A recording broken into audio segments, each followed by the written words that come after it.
can be verified, whichever way you can verify it. But my friend, he's a nice guy, you know, the coolest one in the group, and he had a dream. He had a dream that he threw rocks or something, you know, that is against a force that's there to impose apartheid and impose apartheid. Apartheid is institutional segregation and discrimination. It's a system that's designed based on segregation and discrimination, racial or anything else, any type of discrimination. So he had a dream that he did something like that, and he, of course, stupid 14-year-old kid. The 14-year-old kid, my friend, welcome. A 14-year-old kid, my friend, had a dream that he retaliated. He's an oppressed person. He's been seeing his friends getting killed and beat up just like I did, and he retaliated by having a dream. And then he went back to school, told, you know, some kids got the word out to the special IOF, Israeli Occupation Forces, and he ended up going to jail for 2 years.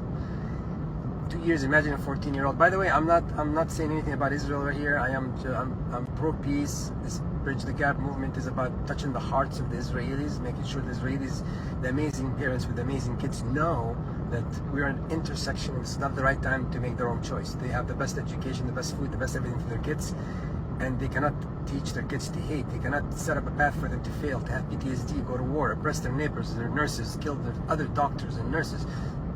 I am connecting with the opposition. We're not taking sides, we're including the opposition. So my friend over here, he went to jail for 2 years. And then you might ask, a kid at school, 14 years old, how did he go to jail? How did this become a big deal? Well, guess what? There's a system that's implemented for 75 years that we cannot speak to each other. We cannot speak. I could not speak. I could not do this. We cannot speak. We cannot talk amongst each other because there's always someone that's been hired to listen and report, and then people would go to jail over a dream. And you say, how would they do that? Well, guess what? This is a powerful organization. Apartheid is running.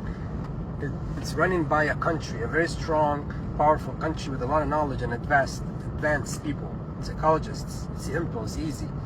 A kid will be crossing the border or going somewhere, they'll stop him, they'll arrest him, they'll take him to jail, and then they'll have a girl seduce him, and then boom, they have a video. Seriously, that's exactly how they do it. This kid doesn't want to be ashamed, you know, shamed. He'll go to my town. He's one of my friends. He doesn't want to be exposed. And again, there's other ways. There's money. There's, you know, you can get someone to do that for you. And then that one person reports, and then people end up getting alive. People go to jail. People. This is a psychology. This is an apartheid. This is something that's been. It's a system. It's a system that I can spend. I'm doing a story of a Palestinian. I'm sharing every video. Every video I'm trying to share tells a story, tells a pain, tells the feeling, tells that we don't know what sorrow is. There's a saying called "Kun zalami," be a man, or for a girl, "Kuni qawiya," be strong. We are, when you've seen the videos in Gaza or in the hospital, when someone lost all their family and they're crying, that's all they say, be a man, or, you know, be strong for a girl. That's all we know how to say, because we don't have time to sorrow. We don't have time to be sad. We don't because we have to survive on that earth that God gave us, olive trees, that is our heritage, our currency, our money. And then settlers from Miami and Brooklyn and other places show up. They don't want to pay rent over there. They come to our indigenous land and take it and kill people. Unalive. Now they're gonna block me again like TikTok. Unalive people. A dream. That's all what he had. And there's much and much more. You listen to a lot of stories. I'm trying to create sequences. I mean, I'm trying to create sequences for a reason. You might think it's stupid. It starts with, why did I start speaking out? I've been a Palestinian activist all my life. I've been there. I go there 2 or 3 times a year for the past 10, 15 years. I have a sticker on my car called Handala, which is an artist that was Palestinian artist that was assassinated and drew that little cute, you know, logo that's on my car, that I've always had on my car. And I've tried to diversify my business to have offices there to help people and to employ.